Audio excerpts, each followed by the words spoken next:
झारखंड विधानसभा अध्यक्ष रविंद्रनाथ महतो मंदार बोसी पूजा के लिए आए तो वहीं गोड्डा जिला स्थित राजमहल परियोजना महागामा ऊर्जानगर के गेस्ट हाउस में एसएल प्रबंधन से मिलने पहुंचे। बोसी मंदार एक ऐतिहासिक मंदिर के साथ पर्यटक स्थल भी है। यहाँ लोग दूर दराज से पूजा अर्चना के लिए आते हैं और इन्हें विश्व स्तर पर भी लोग जानते हैं। बता दें, मंदार बोसी बिहार में स्थित है। वहीं पूजा पाठ के लिए झारखंड के विधानसभा अध्यक्ष आए थे। पूजा अर्चना के बाद उन्हें मौका मिला तो राजमहल परियोजना के एक्सपर्ट हाउस एसीएल प्रबंधन से मिलने पहुंचे।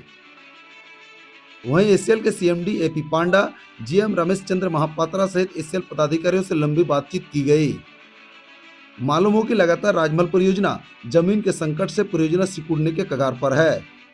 मिली सूत्रों से स्थानीय प्रशासन को भी इसकी सूचना पूर्व से नहीं था, जहां तक कि मीडिया को भी इसकी सूचना पूर्व से नहीं किया गया था कि विधानसभा अध्यक्ष एक्सपर्ट हाउस आने के बाद ही मीडिया को अचानक सूचना मिलता है। इसके बाद पत्रकार राजमहल एक्सपर्ट हाउस पहुंच जाता है। आपको बता दें, विधानसभा अध्यक्ष एक उच्च संवैधानिक पद है, लेकिन इसकी जानकारी प्रोटोकॉल के हिसाब से स्थानीय प्रशासन हो या मीडिया को पूर्व से इसकी जानकारी नहीं था। एक सोचने और समझने की बात है कि झारखंड विधानसभा के अध्यक्ष विभिन्न क्षेत्र भ्रमण कर रहे हैं। इतने बड़े संवैधानिक पद में विराजमान झारखंड विधानसभा के अध्यक्ष रविंद्रनाथ महतो अचानक एक्सपर्ट हाउस पहुंचते हैं, तो कहीं ना कहीं अपने आप में एक सवाल भी है। प्रदेश में महागठबंधन की झामू सरकार है। जेएमएम हो या कांग्रेस हो, किसी भी पार्टी के कदावर नेता नजर नहीं आए। बता दें, बोरियो विधानसभा क्षेत्र के विधायक लोबिन हेम्ब्रम भी नजर नहीं आए। जब राजमहल हाउस से रविंद्र महतो रवाना के लिए अपनी गाड़ी की ओर जा रहे थे, ठीक उसी वक्त महागवा विधानसभा क्षेत्र के विधायक दीपिका सिंह पांडे पहुंचते हैं और दोनों के बीच में कुछ समय के लिए हल्का फुल्का वार्तालाप होती है। उसी वक्त पत्रकार को एक्सपर्ट में खाना खाने के लिए बुलाया जाता है और ठीक उसी समय ही दूसरी गेट से निकलकर विधानसभा अध्यक्ष रविंद्रनाथ महतो रवाना के लिए निकल चुके थे। तब तक में कुछ पत्रकार को जानकारी मिलते ही अचानक न्यूज कवरेज के लिए एक्सपर्ट्स हाउस से बाहर निकलकर विधानसभा अध्यक्ष रविंद्रनाथ महतो के पास पहुंचते हैं। तो पत्रकार के सामने उन्होंने क्या कुछ कहा, आइए सुनते हैं। मंदार हिल गए थे तो फ्रेश होने के लिए आपके इस समाहरणालय में पहुंचे और यहाँ पहुंचने के बाद विभाग के अधिकारियों से भी बात हुई और इनके काम में कुछ जगह दिक्कत आ रहा है, कैसे उसका निराकरण नियम कानून के मुताबिक हो सके, उस विषय को लोग मेरे समक्ष रखे और मैं इनके बातों को सरकार तक पहुंचाने का काम करूंगा।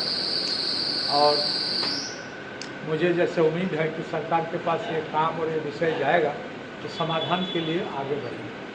क्या कुछ समस्या यहाँ बताई गई पदाधिकारी को? समस्या छोटा मोटा इन लोगों का काम करने में होता ही है, हिंड्रेंस पैदा होता है, कहीं कहीं माने समझदारी के अभाव से कभी कभी समस्या उत्पन्न होता है। यही सब विषय है।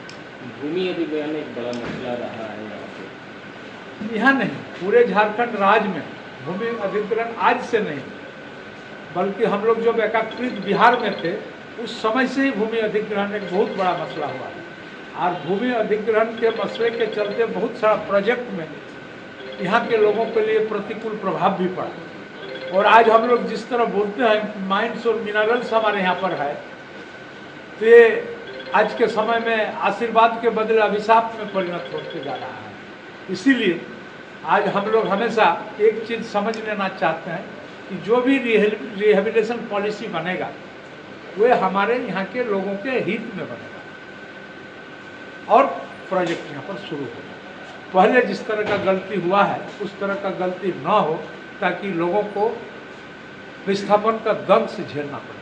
क्या कानून में कुछ संशोधन आ रहा है? कानून में जो सरकार का पैकेज आ रहा है, पैकेज के हिसाब से वो कानून आ रहा है और उस कानून को सरकार, उसका जो लीगल एस्पेक्ट है, कानूनी पहलू है, उस कानूनी पहलू को भी अध्ययन करा रहा है कि कहाँ तक होना चाहिए, कहाँ तक नहीं होना चाहिए, और फिर आगे बढ़ेंगे। आज आप यहाँ हैं, ग्रामीणों से भी मिलेंगे? नहीं, हम सर